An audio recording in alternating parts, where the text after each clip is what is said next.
Hello everyone, I'm Birdly, and today we are going to be talking about how to rank up in any rank, no matter the patch.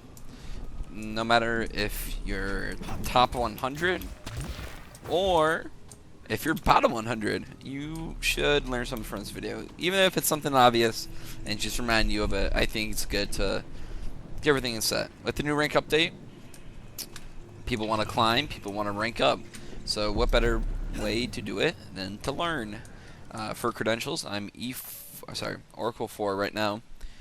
I am the 22nd Apollo and the 26th Yamato. I peaked E4, almost E5 before the rank reset. I climbed up every rank from Seeker to Eternus 4 before the rank reset, and I'm excited to start it now here in Oracle. I do want to add some more people to my list before I start grinding Oracle. I do think it'd be Phantom right now, but I've been trying to play more standard and expand my hero pool. So that's enough about me. Let's get started on how to carry. I split this video up into separate parts to go over separate categories, and I think each of the categories are important, so I recommend you watch all of them. But if you see one that interests you, you can skip to that one, or you can just watch that one. It's up to you. To start, I would like to go over carries, and not in the fact of just your M1s and your late game carries. I mean the fact how you carry your game, because the hard but simple truth is that you will always have shit teammates, no matter rank. No matter if you're Eternus or you're Initiate, you will have bad teammates. So you need to be able to carry your game and affect the win rate of your character. If you have the agency to affect the outcome of your game, then that will increase your likelihood of winning. Very much so. If you can get your winning to above 55% or 55 minimum, then you are going to rank up. It's that simple. If you have a 55% or higher win rate, you will rank up. And to do that, you need to have agency over your game. Now, certain characters have certain agencies. For example, Apollo, the character I'm on right now, has really early game agency, mid game agency, but falls off in the late game. So, as Apollo, I want to try to be making the most happen in my early mid game when I'm strong, so my agency goes way up, because that's when my agency is high, when I am in the early to mid game. If I'm in the late game, my agency is low because I can't do that much. So you want to play to how your character agency works. For example, if you're, let's say, I don't know, Dynamo, your agency is your ults, your big fours. Okay, so obviously there's more to it. You can get some twos off, really good twos. But for example, fours, that's your agency for Dynamo. You want to be able to hit really big ults, game-changing ults that save your team, that win the game. That is your agency. So each character has a different type of agency, and some characters have more agency. It's just a hard fact that, for example, like Wraith. Thank God for if you're good at Wraith, you're gonna win a lot more than if you were good at Apollo, for example, just because the nature of the game. Especially in ranked games, you probably will be going to a late game.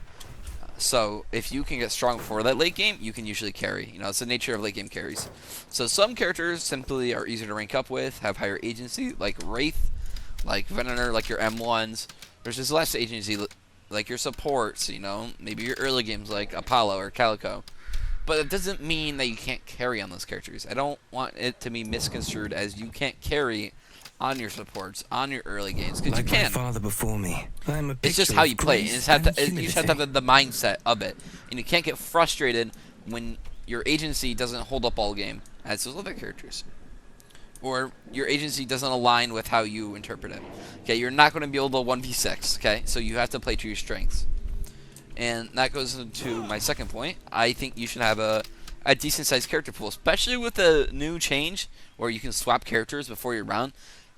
If you are serious about ranking up, you should never one trick. If you're serious about ranking up, one tricking is not going to work. Sure, it might get you out of Pislow. I don't doubt that, but you got to have a backup character, just one. Two characters that you feel you're proficient with. 3 or 4, that's amazing. but you're going to get the most value out of those 2 to 3 range.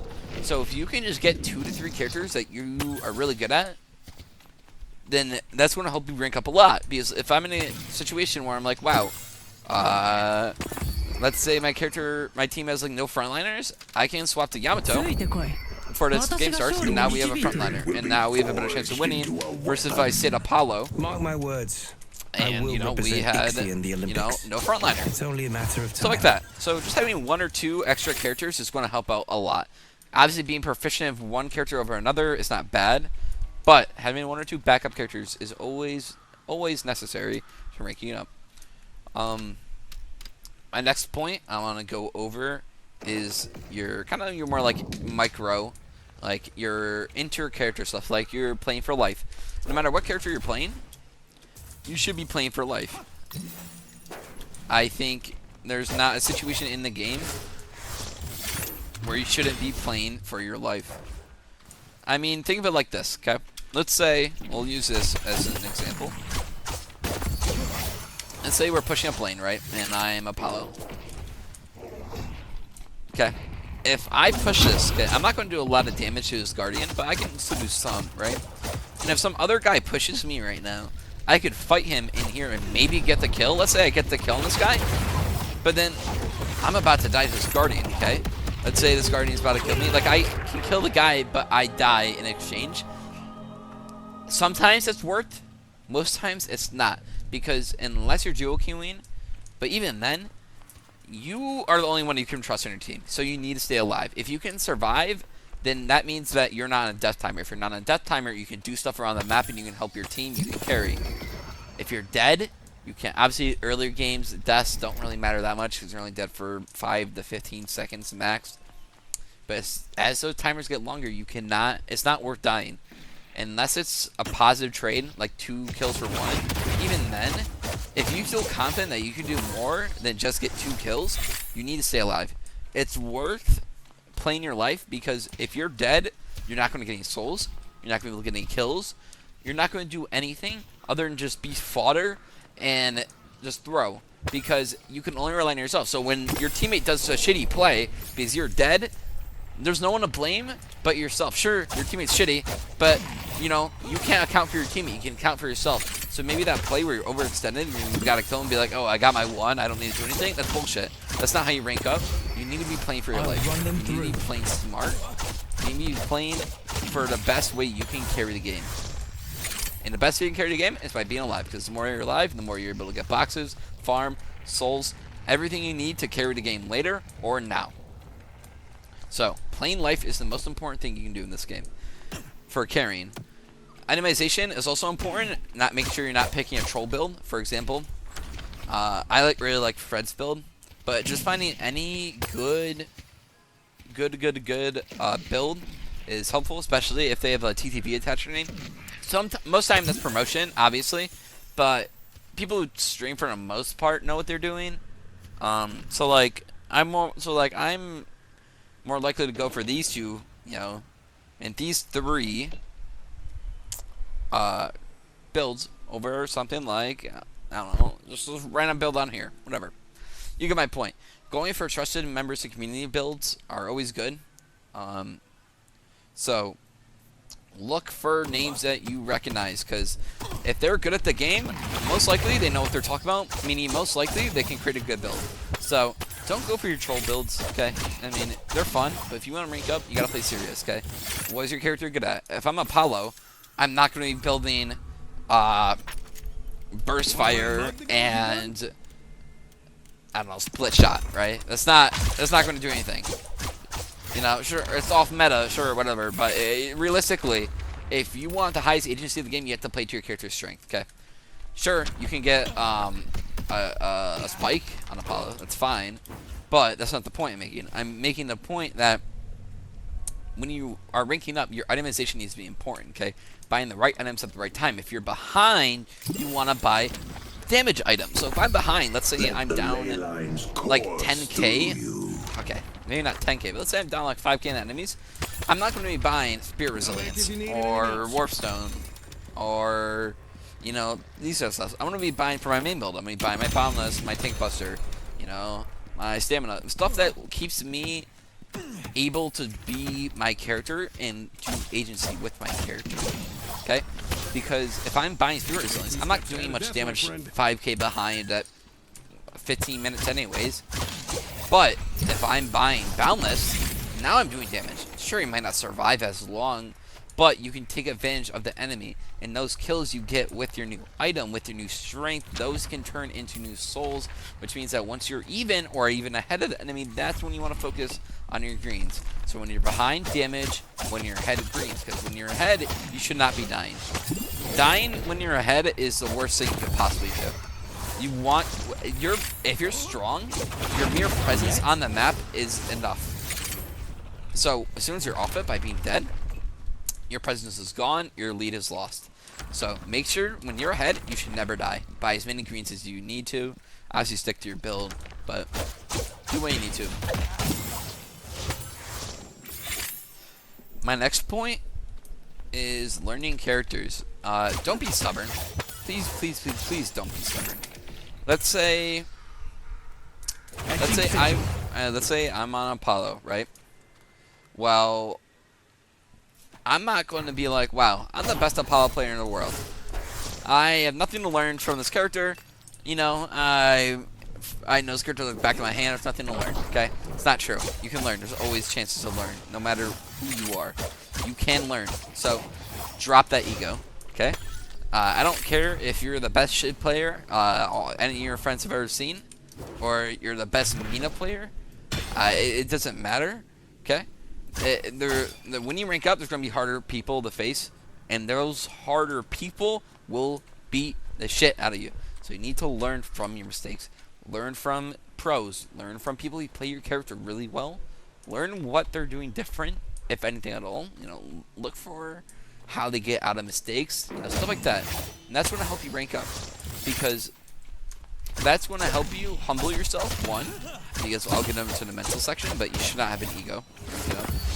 Kill them all. And, you know, it helps you learn the character, because there's no ceiling for a character. You can always get better as a character, so you need to be working on it, like so. For example, if I am, let's say I'm running, whatever, let's just say I'm running this build. I made this build myself, okay? And this is not a bad build by any means. I'm not picking on the guy. Let's say I'm running this build, right? And someone, you know, tells me like, hey, this item's outdated or whatever, you know, or hey, you're maxing repos first. Why are you doing that? And you're like, oh, it works for me. It's working for me, you know, and there's nothing wrong. Maybe instead of being so defensive, you can be like, hey, well, I mean, why is that person, you know, saying that I should have maxed repos first? You know, don't take criticism so harshly. Obviously, people in range are going to be assholes. Expect it. But any opportunity you can to learn, you need to take it. If you notice that something's not going right, like you're in a rut, like something you changed is just not working, watch people play your character at a higher level and learn from that. I promise you it's going to help you. And think of it analytically. Don't just sit back and be like, wow, I watched that video, now I'm amazing. Think critically. Use your brain. What can you learn from that video? What do they do? When they had their spike, what did they do with their spike? How did they play from behind? How did they play from ahead? What did they take any farm? Did they take no farm? Did they roam? Did they buy a trophy? What happened? Think critically, and it will improve you so much. And that is just my section on agency for individual characters. Next, we are going to be going into macro. Alright, the next section is going to be over macro. And there's tons of different macro that we can go over, so we'll not try to make this too long, but I'll go over some of the key ones that help you carry your game, help your agency, and help you increase your win rate so you can rank up. First, we're going to be talking about split pushing in trades. So, a good example of this is... Here's a great point of how I use trades and split pushing to my advantage, okay? So in this situation, I am 1-1. I have 10k souls, most of my team right now. There's not really that many side laners on my team, so I've taken up the role of side laning myself. So a good point in a lot of your games, if people aren't willing to pick up key roles like side laning, for example, sometimes you just gotta do it yourself. Obviously, it's a support like my friend Dynamo.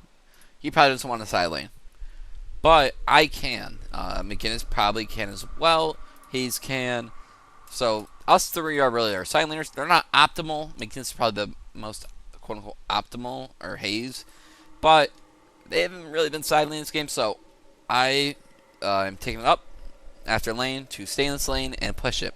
So in this situation, my ult is on cooldown, and I'm just trying to get farm, looking for my heal bane. So I'm just getting souls.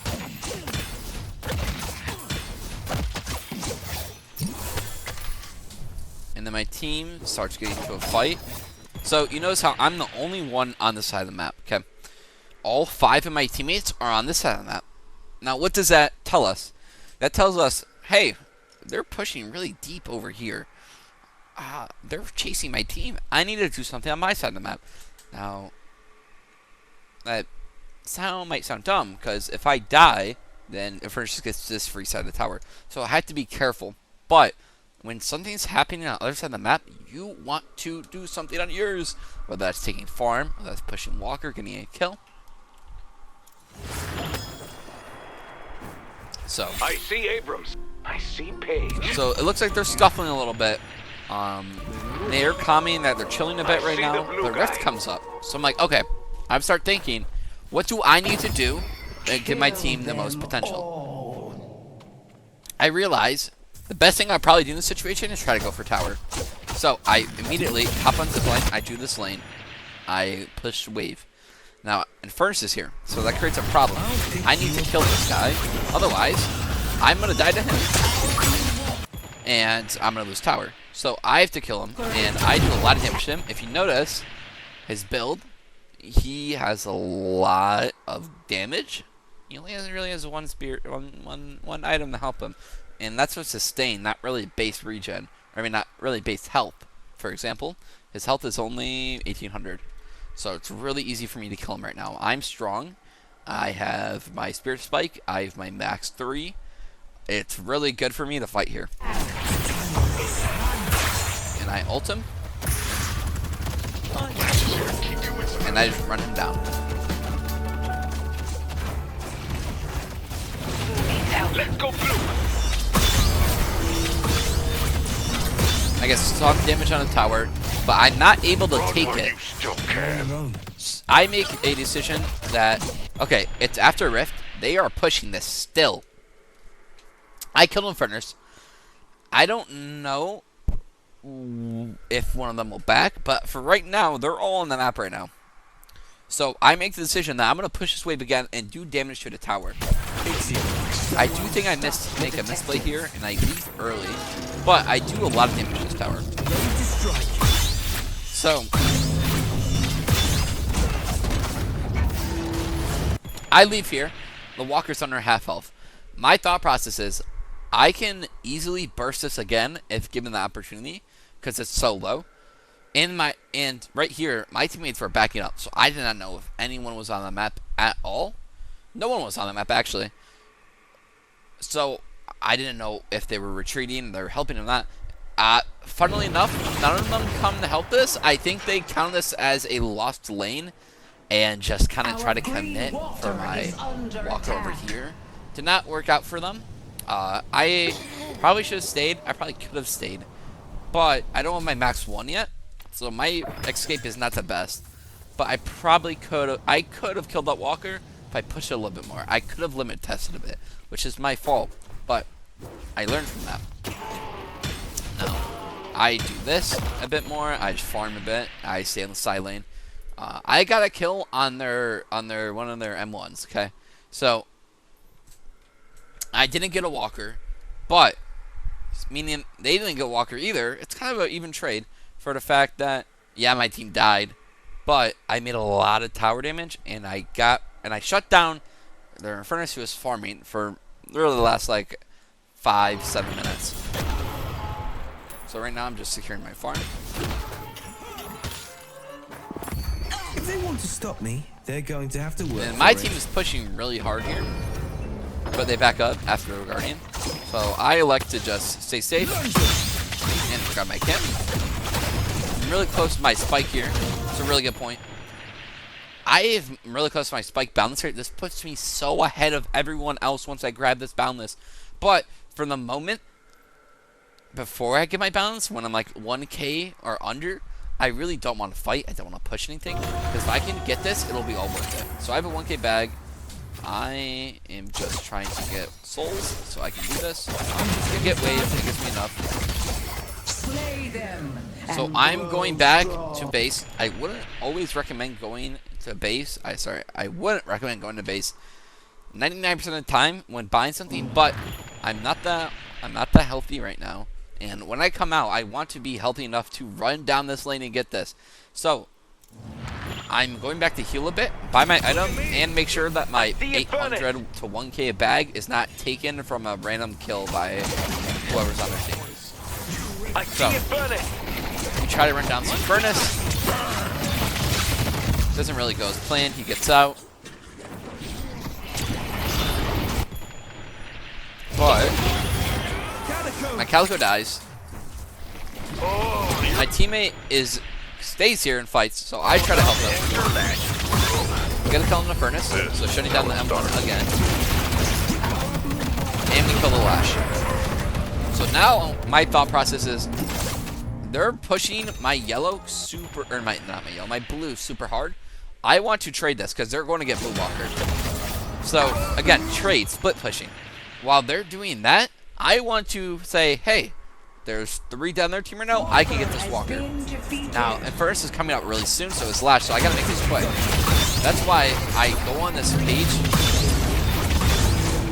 and use my ult to kill her and the tower. I do get out of this, but that's not the God, that's good. The important part is that trading. See how me trading put us in a situation both from the Rift and from now, and just me going back to help my teammates fight in that little scuffle before, turned around this game to be in my favor. We didn't end up losing this game, sadly, but I played a really good mid game, and I just thought that showed a really good sense of my macro and agency in this game. So no matter what character you're playing, even if it's not Apollo, you can have that agency to do what I just did if you play to your strengths, your spikes, and you're trading around the map when they're doing something on the map. Alright, something else I want to talk about is positioning, picks, and playing to your hero's strength. So, I see Wraith. in this situation, Ready to strike. they just got a pick on their Drifter at 22 minutes. This is really good for them. They have a really strong Wraith, and they have a really strong Yamato, and a really strong Warden. So what they want to do right now is they're going to look for mid-boss. And I'm thinking, how am I going to place mid-boss? They don't have Yamato ult up, they don't have Rem sleep up, but they do have Dynamo ult up. So out of these characters, I need to play around this Dynamo. What is this Dynamo going to do? He is going to ult in the middle of the pit. He's going to play Crystal. So I need to play around that. I see Dynamo. I see Dynamo. I was thinking maybe we could have pick on him, but unluckily I got hooked by the bebop, but it is okay. So, I hear shooting. So, I hear the roar. I'm going down right now. So, in this situation, I see Vindicta. That's all. Okay. I come into this. I see my boss is dead. My team is around me. I have my page around me. My Geist and Bebop are coming from one of the sides. My pocket is still on side lane.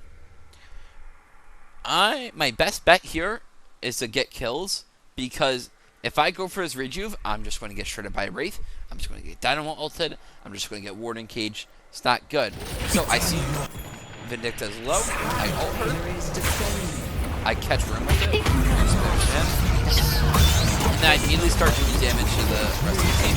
Now if you notice my positioning in this fight, I am outside. I am around the mid pit. I'm not in the mid pit, because I can't do a lot in the mid pit. Okay, maybe if Dynamo stood up, then I could have gotten the mid pit. But the situation I was in, I wasn't going to do much because I was just going to die to him. So my best bet was just kill everyone. I am pretty strong right now. I can do a decent amount of damage to them. I should just be able to just do as much damage as I can, take away their rejuve, and kill them, which is what I do. My team does. And then it plays out like that. But just by going for that Vindicta pick earlier with my ult in the mid-boss pit, they were already down a man. So it was a 5v5. And then from there, we turned it and we killed them. Even when they got 2 rejuves. So your positioning matters a whole lot, even if you think it's worthless. Sorry, where the hell did they go? My next areas to go over are probably, in my opinion, the most important ones. They're macro. If I had to say, the first 2 categories of this video, the macro and the carry agency potential, are probably the easiest to learn. Sounds annoying, but the next ones I'm talking about are going to be a lot. They're going to be hard, but they're genuinely the Ela potion that got me from Seeker all the way to Eternus in like 3 to 4 months. That, what I'm talking about, is communications and mental. I'm going to go over both of them, but obviously you can't see or hear the voice chat in the replay. But sounds good. In the beginning of this game was really rough. Our team was tilted, our team was toxic. It was just not good. We were yelling at each other constantly, especially past the enemy phase. Thank you. So it just wasn't the best vibe. But what matters is a couple things. The reason I have comms and mental kind of together is because they do go hand in hand. Your communication and your mental are based on each other, okay? You cannot give good comms if your mental is broken. Okay? And you cannot listen to good comms if your mental is broken. But you can have a good mental without having good comms. But that's not what we want. We want good mental and good comms. So how we're going to do that is that we are going to learn anger management, self-control. When someone is talking shit on our team, ignore them. You don't need to. If you entertain them, they are just going to get more mad. They're going to get more likely to throw your game. It's just not going to work for you. It's no situation where talking shit back to their teammate is ever going to help you win the game. If you are serious about ranking up, you have to treat your teammates like babies, because they are. Treat them like little fragile babies. And like children. Treat them like children. Because, you know, a kid is going to listen to logic. So if a kid is mad at you and starts arguing with you, you arguing back with, you know, the truth or facts isn't going to do anything. The kid's just still going to be mad. So you baby him. You say, okay, sure, my bad. You kind of give in a little bit. So the guy hops off. So say like, okay, my bad, I'll fix that next time, whatever. Even if his point isn't good, just getting him to de-escalate the situation a little bit is going to be tremendous. Not only to your mental, but to his mental. And when you guys have better mental, you guys are going to win the game. Not all the time, but more likely to, because a bad mental, tilting, leads to worse gameplay. It's just a fact. If you are tilted, you're going to be worse. You're going to be more irritable. You're not going to be thinking straight. It's just better if you stay calm. And there's a couple things that go into mental, but I see the animal. a lot of them is your fortitude, you're willing to learn, the positivity, your fun factor, and excuses. I'm gonna go over these, but I think mental is probably the most important thing in this game. I think if you have a bad mental, it doesn't matter how good you are, you're going to be hard stuck. It's just sure you're going to rank up a little bit if you're really that good. But if your mental is shit, you're going to play worse, and that's going to reflect on your gameplay, and it's going to reflect on your wins. I'll go over comms after mental, but just know that you can't go comms if you're tilted and you want to kill your teammates all the time. You're just going to be conceited and snarky, and it's not going to help anyone. Your fortitude, you got to have tough skin. You got to be able to roll with the punches. If some guy's talking shit to you, it's okay. It'll be fine, I promise you. You're not going to lose a game because a guy called you dog shit because you made a bad play. It'll be okay. Suck it up. Be a bigger person because you want to win this game. Okay. So be able to have tough skin, roll it off. Mute them if needed. If they're being really toxic, rude, racist, whatever, just mute them. They're not worth it. They're not gonna. If they're being a total asshole, they're not gonna give you a good comp in the first place. So mute them. It's gonna help a lot, I promise. I mentioned this earlier about your willingness to learn. You've got to be willing to learn from your mistakes in the game. I don't mean VOD review, like I was mentioning earlier. I mean, like, actually in the game. Be willing to learn from your mistakes. When your teammates say, hey, you probably shouldn't have pushed that far, be like, should I push that far? And if they're not spouting complete bullshit, which hopefully they're not, you can learn from that. Be like, wow, I really shouldn't overextend without a teammate or any advantage. There. That's an example of willingness to learn. Being willingness to improve in your mid-game. Because that is really important. If you can adapt mid-game, that's going to make you a strong contender for winning the match every single time. Positivity is my next, kind of like optimism, that type of stuff. You got to stay positive, even if it's fake. So, I've done this a lot. I've raged at a teammate. Someone's done something like really, really dumb, and I'm under mic. Like, Mike Meaden, I'm just like, this guy is so stupid. He should never be able to touch a keyboard ever again.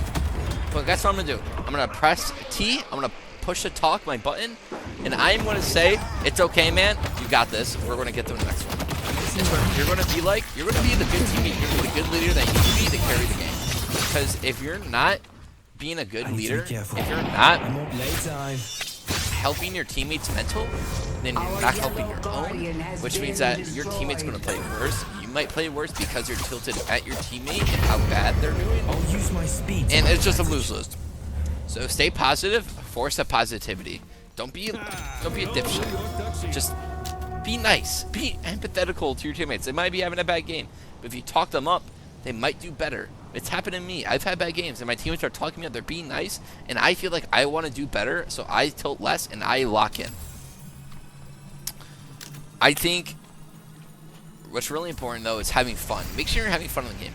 If you're having a bad time on Deadlock, and you're tilt queuing, just get off. Play a different game. Go do something. Go talk to your family members. Anything.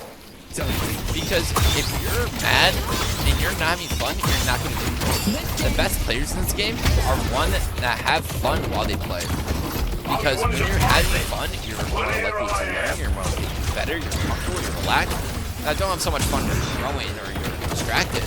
But there's a balance. There's a balance in that you should be able to notice that balance and play smart because of it. So have fun, relax, it's going to be okay. This is a video game.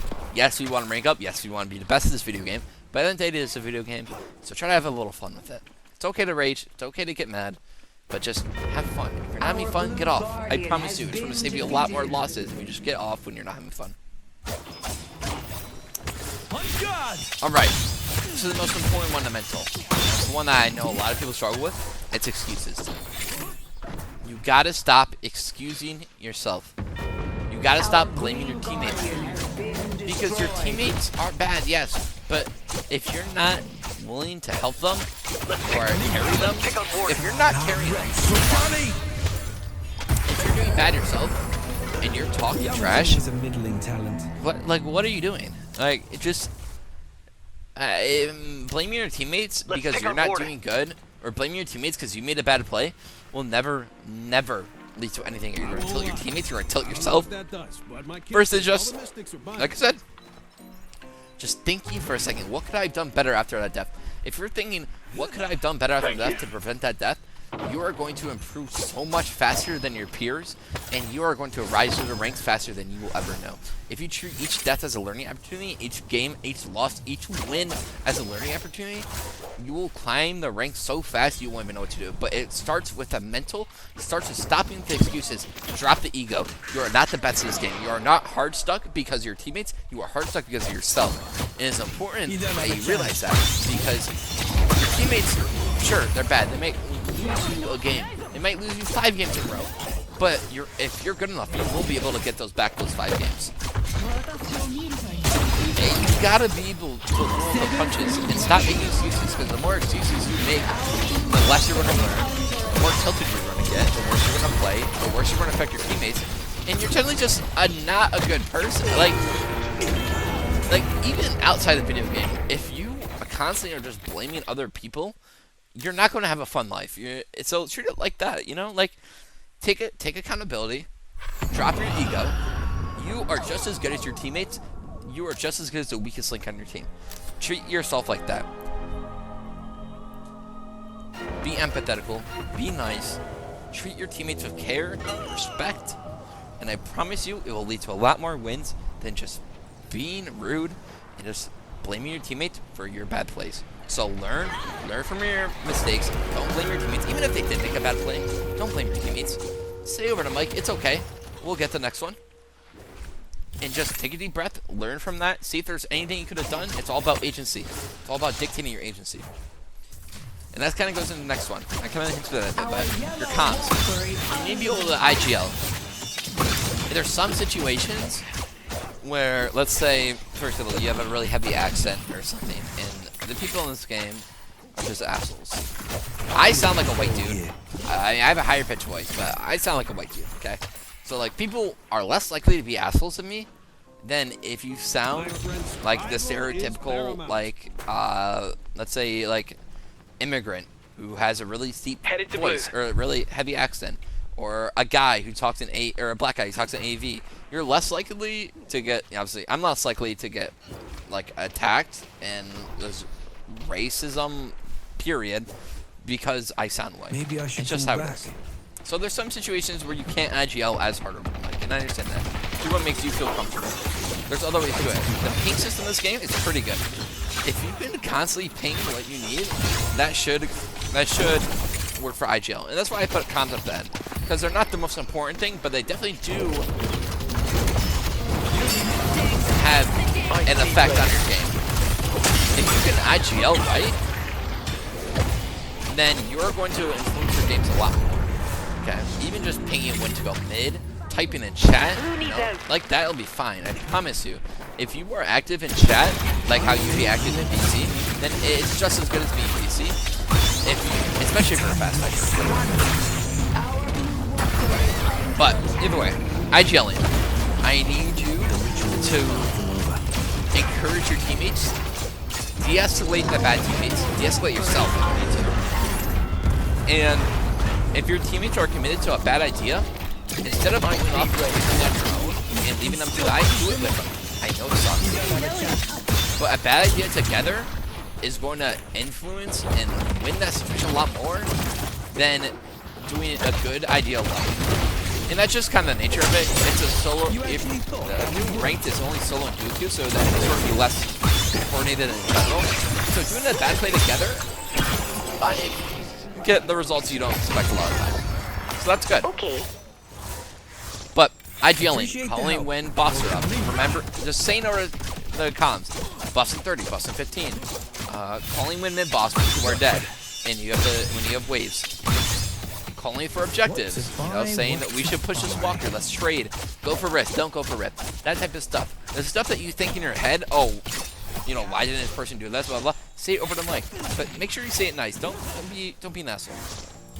Be like, hey guys, I think we should go for this rift, we have resist. Or, hey guys, we probably shouldn't fight this rift, we have resist, let's push something else on the map. Or, hey, they're pushing our left lane really hard, let's push our right lane. That type of stuff. You have to be the leader of your team, and that means encouraging them with good mental, being positive, but also making the right calls. Sometimes, and it's just the nature of it.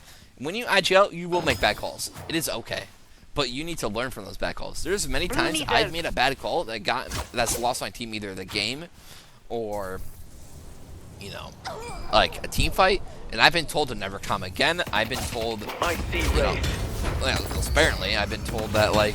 I just make horrible calls, but like that's how you get better, you know?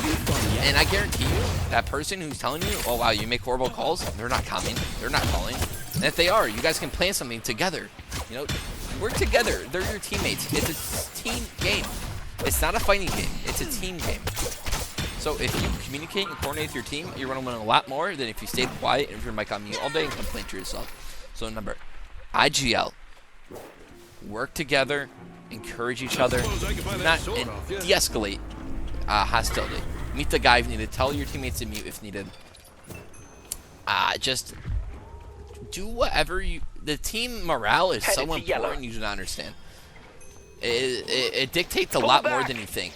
So having a good team morale will help you so much. And you get a good team morale by being that leader, being that voice that people can rely on. Just saying, making the right calls, keeping the vibes up. Don't be obnoxious, but, you know, just be like, hey, nice play. Hey, dude, that's a really smart idea. Hey, let's go mid here. That's a really nice shot. Stuff like that. It increases the mental likelihood that people are going to do better because they feel relaxed. They feel calm. Take out the other two. Let's take out Warden. Now, there Let's take out Warden. is a lot I could say, and maybe I'll say for another video, but I feel like that goes over a lot of how I feel you need to do to rank up in this video game. There's a lot of micro stuff you can do that goes into like the learning part, learning from VODs, from pro players, learning from self VODs, making sure you're hitting your skill shots like that, but those improve as you go up the ranks and the more you play the game. So I'm not going to talk about aim or hitting your skill shots or, you know, like anything like that, because that improves with time and skill, with experience. So I'm not going to teach you how to do that stuff. You will do it. You will learn with time. It'll be okay. So have fun, rank up, get your new peak, call your friends trash at the video game because you're higher peak than them. Have a good time. Because if you're having a good time in this game, it makes rank up so much fun. Good luck out there, and I hope to see you soon.